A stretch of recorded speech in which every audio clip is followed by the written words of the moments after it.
Hey everybody, welcome to the Leek. I'm John as always, and today we're going to be doing a Magic Origins paper draft recap. I drafted Magic Origins at the very first F&M with it at the Gamers Emporium here in London, Ontario. It's at Wonderland in Oxford. If you're local, definitely check it out. It's got free parking, a great crowd. Hey, I play there, it's got to be a great crowd. But yeah, just fantastic shop, great owner. Definitely check it out if you're in the area, Wonderland in Oxford. But we're going to go right on into this paper draft. We're going to see what I took. I'll talk about why I took what I took. Hopefully I have good reasoning, but let's get into those packs. So here we are with my 3 packs of Magic Origins. Very excited to open these, trying to dig into this pack, and it just would not open for me. Eventually I got it open, and I took a look at what I saw. Immediately went to the rare, of course. Briefly saw that it was Graveblade Marauder, but we've got a Dark Dabbling Chandra's Fury, a Charging Griffin, Eva's Force Mage. Nothing too exciting. I push a Lightning Javelin to the front here. That's the most exciting thing I see at first. There's a Whirler Rogue and then a Thopter Engineer. Those looked interesting, but Graveblade Marauder's a rare. I'm not going to get a chance to play with it. I really like the fact that it's a 1/4 Death Touch. That's just a fantastic blocker. You can attack with it generally if you want to, and it can get in for a lot of damage late in the game. The Thopter Engineer and the Whirler Rogue were interesting, but both of those are huge cards in the blue-red Thopter deck, and I didn't want to really fight people for it, so I just went with the Graveblade Marauder there. So, pack 1, pick 2 time, we've got a Griffin, a Slug, nothing exciting really, and then you see another Lightning Javelin. I push that to the front. Swift Reckoning, that seems a little bit better, push that to the front. And then I see, hey, Knight of the White Orchid. I'm a fan of white aggro usually in draft, and Knight of the White Orchid seems like a great way to go white aggro. Swift Reckoning might be just a little bit better, just as pure removal, but, it's the first draft. I'm probably not going to pass up a rare that I might not get a chance to play with again, even for the efficient removal. So I just take the Knight of the White Orchid. Time for pack 1, pick 3. I've got a Goblin Glory Chaser on top, and then a War Oracle. War Oracle looks nice. There's the rare, Battlefield Forge. Not terribly valuable or exciting. There's a Way to the Underworld as well, Ascend to Sleep, a Boggart Brute, and then hey, an Unholy Hunger. Unholy Hunger is, unconditional instant speed removal, which isn't something you terribly see these days. The Spell Mastery is just gravy on top of it, otherwise it's just super efficient removal, so I snapped that up pretty fast. So the next pack we had an Aerial Volley, Bone Dash, Lightning Javelin gets pushed to the front for the 3rd time this draft, another Separatist Void Mage, which I think people were significantly underdrafting at this table. Yeah, this pack had me for a little bit of a loop. There was a Shambling Ghoul that I pushed to the front because, hey, I took a pretty powerful black card, and I first picked a black rare. Maybe I just want to cut black. It's not an exciting pick in any way, shape, or form, but I thought about it. There's that Heavy Infantry, because I did take the Knight, and, Heavy Infantry could be an okay curve topper sort of card. Put the Lightning Javelin back to the front. I really didn't know what I wanted to take here. This was probably one of the toughest picks of the draft, because blue also seemed very, very open back there with the Tower Geist and the Thief and the Void Mage. But I pushed that Ghoul back to the front yet again. Finally go to the Heavy Infantry. Think about maybe that being the way I want to go. But ultimately I decided, no, I first picked a black rare. I've got a really good black removal spell. Let's take that Shambling Ghoul.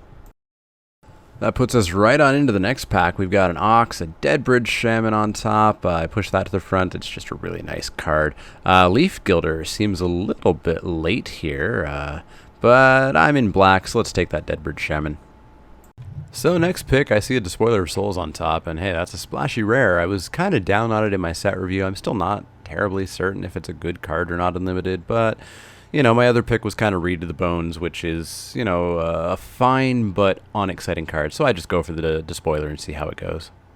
Next up, we've got another Deadbridge Shaman on top, a Zendikar Incarnate, and then I see, hey, Eyeblight Massacre. This seems a little bit late as well. I was also kind of down on this, but I saw a lot of people really high on it in other reviews, so I wanted to give it a go and see how -2/-2 did. So next pick, we've got a Macabre Waltz here, a Caustic Caterpillar, another Leaf Gilder. Man, that kind of suggests to me that green might be open. That is a first pickable card that we're getting here, what, 5th, 6th last pick? So I take that and I start to think about green. Next up, we've got yet another Separatist Void Mage, a Eva's Force Mage, another Shambling Ghoul, Chandra's Fury. Not much going on here. Eva's Force Mage looks probably like the best card if I'm going to start going into green, so let's take it. Next pack, we're looking at Might of the Masses, Vine Snare, Shambling Ghoul. Not much going on here. I saw people pretty high on Might of the Masses. I don't know that it's all that good, but I figured, hey, may as well give it a try, right? So into the real dregs of the packs, we've got a Titanic Growth, and that's about all that I might actually play. I really don't want Mantle of the Webs, so let's take a Titanic Growth. Third last pick, we've got two cards I'm not going to play and one that I might sideboard, so let's take the sideboard card. And we're going to go right into our next pick. Second last pick, Leaf Gilder. That's a first pick card. I had no idea what it was doing there. It told me that green must be super open, so I grabbed that really, really, really fast. And then, hey, a last pick Titanic Growth. I will totally take that. On to pack 2, pick 1. We rip on open this pack, and let's see what we got in the back. We've got a Days Undoing, fancy mythic card there. Let's see what else we've got going on in this pack. Way to the Underworld, yeah, that's fine. Elvish Visionary, that's fine. Leaf Gilder, hey, I said it's first pickable. I've already got a couple, though. Yeah, so Days Undoing. Terrible card, right? But I check with the store owner just to confirm that, hey, this is a pricey card, right? And yeah, it's a $20 card. I'm not going to play it. I would never take it seriously, but I'm going to value draft the hell out of that. All right, next pick, we've got some red cards, some green cards, an Aspiring Aeronaut I push to the front, a Fiery Impulse I push to the front, another Wild Instincts I push to the front, and then, hey, a Sky Snare Spider. Yeah, we've got a black-white dual land there at the back, but Sky Snare Spider, come on, it's a 6-mana, 6/6 Vigilance Reach. What more can you ask for? So I grab that. Next pack, we've got the same first two cards, another Deadbridge Shaman, totally fine beater, nice little 3/1. What else is going on in this pack? Hey, a Shaman of the first pack, or of the pack, not the first pack. This isn't quite a Dwynen level of reason to go into Elves, but it's a fairly decent reason to go into Elves. So, as much as I badmouth Black-Green Elves, at that point I decided I was going to go for it. So the next pack, we've got an Elvish Visionary, which is a fine card and gets a lot better if I've decided to go Black-Green Elves.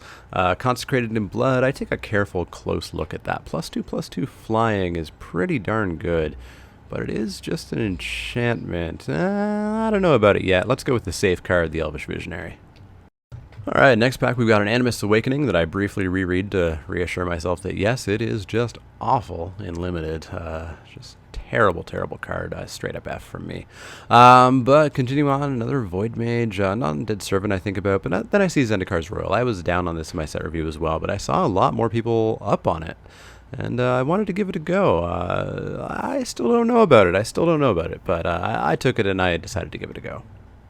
Next up, we've got an Owl, a Rambler, we've got a Eva's Force Mage, another Leaf Gilder, a Whirler Rogue, but I think it's too late to start going into blue, even though blue did look a bit open earlier on. So it's kind of down to Force Mage or Gilder. I've already got 2 Gilders, so let's take the Force Mage. Into the next pack, we've got some terrible cards, some sideboard cards, I suppose. Boggart Brood, Aspiring Aeronaut, and then, hey, a Dwynen's Elite and a foil Dwynen's Elite. So if I'm going to be red-green elves, I may as well go big and go with the Dwynen's Elite, and let's take the foil over the non-foil. Next pack, we've got Reclaim, Bonded Construct. Hey, another Dwynen's Elite. Well, if I'm going to go black-green elves, I may as well go big and serious. So let's take another Dwynen's Elite. Next pack, we've got Watercourser, Owl, another Visionary, Bellows Lizard. Not much going on. There's only really one card for me here, and that is the Elvish Visionary. Don't know if I need this many, but we take it. Next pack, we've got some more red cards, Caterpillars, and then, wow, a Wild Instincts, 10th pick. That seems very wrong, and I'm very happy to take that. Getting into the dregs here, we've got one playable card really for me, and that's not the one I'm holding. That one there, Conclave Naturalist, so we take it. It's a totally fine card, actually. Right into our third last pick. There's nothing here for us, so let's take the card that we could potentially play, the Gold Sentinel. And then Caustic Caterpillar, totally fine sideboard card. I will take that. And then last pick, we get handed a Garbage Tome. So, going on into pack 3, I'm decidedly black-green elves, so we're going to have to see what pack 3 has for us. Hopefully a Dwynen, but who knows. So on to pack 3, we rip this one on open. There's an Emporium Tactician there on the front, but let's check out our rare. Ooh, a foil rare, Evolutionary Leap, and Hixus as our non-foil rare. So, Evolutionary Leap, I was curious about this card, both in value and in playability. So I asked the shop owner, hey, is this worth anything? I don't think it is. It seems like a casual, fun, cute little card here. I've wanted to give it a go. I was optimistic on it in the set review, and I heard back from the store owner that it's $20 in foil, which shocked me entirely. I probably would have taken it here anyways, just because I really wanted to play it. There was the Wardens and the Farika's Disciple, but once I heard this card was $20, I wasn't going to not value draft it, and I was going to play it anyways, so pretty happy with that pick. So pack 3, pick 2, hoping for some good elf stuff or just some good black or green stuff. We've got a Fetid Imp. That's good black stuff for sure. Back in the uncommons, nothing for us, and yet another Battlefield Forge. So yeah, I take the Fetid Imp. Totally fine. Relatively powerful creature. It does a good impersonation of Typhoid Rats. On to the next pack, we've got a Touch of Moonglove, which I pushed to the front, another Elvish Visionary, which I don't think I need any more of those, and in the back we've got nothing for us, unfortunately, so it's really down to Touch of Moonglove or the Elvish Visionary, and I've got way too many Visionaries already, so let's take the Touch. Right on into the next pack, we've got a foil Macabre Waltz, Caustic Caterpillar, Shambling Ghoul, Rocks Maulers, and a Wardens. I'm not really going to be renowning all that much, so ironically I still have the Renown card on the front, the Rock Maulers, but I believe that is my first Renown card, so I'm not really looking to go off with them. They need kind of the green-white Renown deck, so Rock Maulers, potential 6/6 just seems fine to me. Next pack, we've got Enshrouding Mist, another Yiva's Force Mage, Mantle of Webs, Eyeblight Assassin. I don't have one of those yet. I've already got a Conclave Naturalist. So hey, it's an elf. It's a totally playable elf, a 2/2 for 3 that ideally kills something or at least makes something weaker. I'll take it. Next pack, we've got a Slug, a Growth, nothing too exciting, and then, hey, Wild Instincts. That goes to the front and into my pile right away.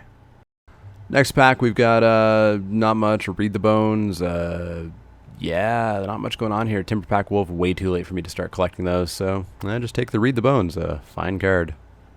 Starting to get into the dregs here, not too much going on. We've got really a Volley, a Returned Centaur, a Mantle of Webs. That's about all that I would really consider playing. I don't want the Mage Ring Network. I don't think it's any good. Nothing I'm going to splash for. So I take Mantle of Webs. I've already got an Aerial Volley. I think Aerial Volley might have been the better pick there, though. All right, we've got another Imp, Farika's Disciple, Wardens. So it's kind of down to these two Death Touch creatures. Do I want the one with Death Touch always? The one that I have to pay for Death Touch but is a flyer? I go with the flyer. It's cheaper and more efficient, I think. Right on into the next pack, we've got a really late Claustrophobia here. The only card for me is a Hitchclaw Recluse, though, and 3 red cards. Red was a little bit open. I take the Claustrophobia just because I'm not going to play the Recluse, and I don't want to play against Claustrophobia. Next up, we've got Might of the Masses and yet another Elvish Visionary.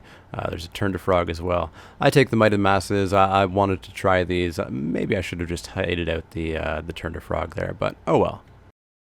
So we've got a Heavy Infantry, a Caterpillar, or a Wardens. Not too much going on here, really. I take the Wardens just in case I wanted to give them a try.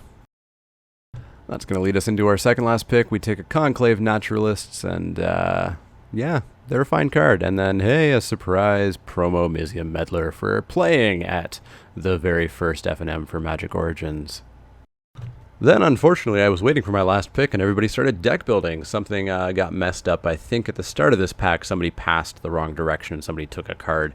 And as a result, I didn't get a last pick. But that's fine. Last picks are never really that exciting.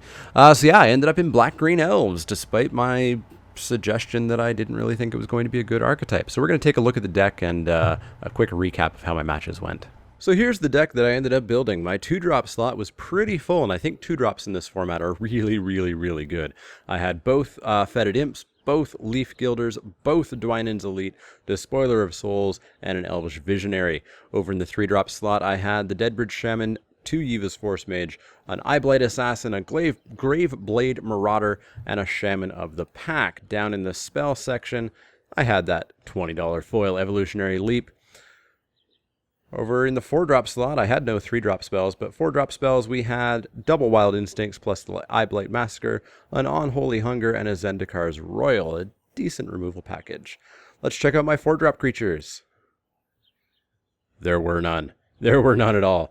But I had a pair of 5-drops, the Rock Maulers, the Conclave Naturalists, and of course, the Sky Snare Spider.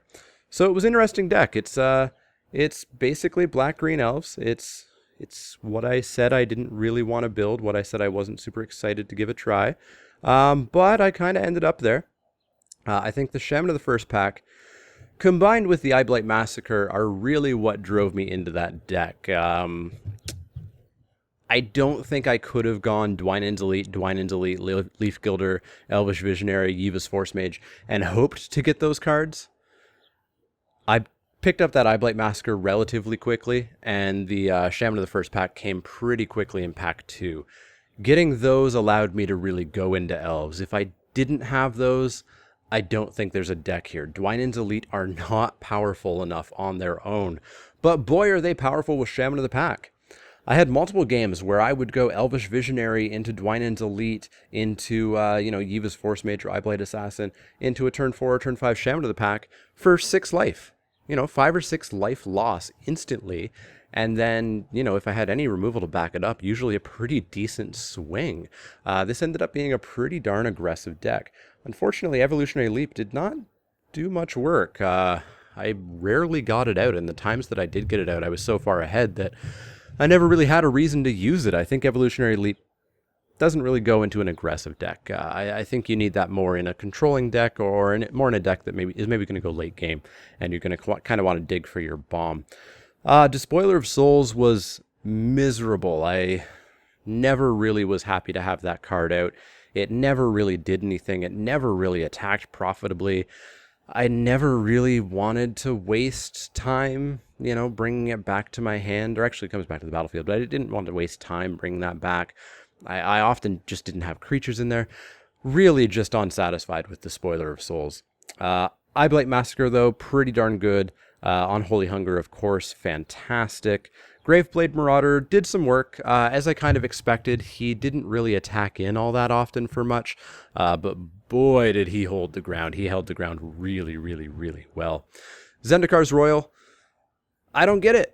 I really don't get it. I understand that it's cool anti-flood insurance in the late game, but is a 2/2 really that exciting? I mean, yeah, it's better than just having a land late game, but is it, good enough to have this card in your deck? I don't know. I was really thoroughly unimpressed.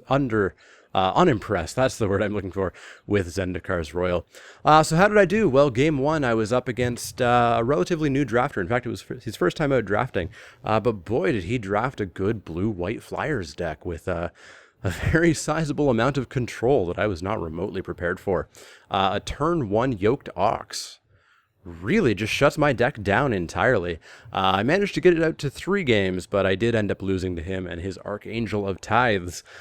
Game 2, I was up against a mono-red, super aggressive deck. 2 or 3 Bogart Menaces? Bogart Brutes? The ones with Menace. Those things are really, really powerful. I luckily made it through game 1 after my opponent miscalculated how much mana he had and how much life I had, and hit me for a 12-point Ravaging Blaze. But I had 13 life, and was able to swing back for the win there. Took that one down in 2. Final match, I was up against a black-white aggro-ish deck, maybe almost a bit more mid-range, really. Unfortunately, in game 2, she, I believe, mulled to 5 and just got significantly mana screwed, and I took that one down. So 2-1 in my very first Magic Origins draft with an archetype that I was not remotely excited to draft. Now, interestingly, we had 2 draft pods. The other draft pod was won by a black-green elf deck. And then we did a second draft, and I'll do a draft recap of that later. But that draft was won by a black-green elf deck, which makes me curious just how powerful this black-green elf deck is. I'm going to have to keep an eye on this. It seems pretty good. And I'm wondering if it's just that a lot of the elves are 2-drops, and 2-drops seem really good in this format. But that's my first recap of a Magic Origins paper draft. You can definitely see another one here probably this weekend after I get it edited and uploaded. And then, of course, starting next week, we will have Magic Origins on Magic Online, and it will be the Spiky Saturday format and sometimes the Wacky Wednesday format for the foreseeable future. But that's going to wrap it up for this video. As always, if you have any questions, comments, or suggestions, you can find me on Twitter at @TheManaLeek. That's L-E-E-K, like the vegetable, not the card. And you can also find me on Facebook at facebook.com/TheManaLeek. You've already found me here on YouTube. You've got the comment section down below. Definitely make use of that. I've seen you guys making a lot of use of that lately, and that's fantastic to see. I love the community involvement. If you like the videos, you should click those little thumbs up icons. That will let me know that you like the videos. That'll let the world know that you like the videos. And that'll keep my videos rising up through the ranks. As well, if you haven't subscribed to my channel, you should. There's a button below each video and one in the outro of each video. That'll keep you posted on all the latest Crack-A-Pack Tuesdays, Wacky Wednesdays, Spiky Saturdays, Magic Origins pre-release recaps, although I guess there will never be any more of those, but draft recaps and etc., any random videos that pop up here or there. You want to make sure that you're one of the first people to see those, so make sure you subscribe. But as always, if you have any questions, comments, or suggestions, let me know. Otherwise, I will see you all next time.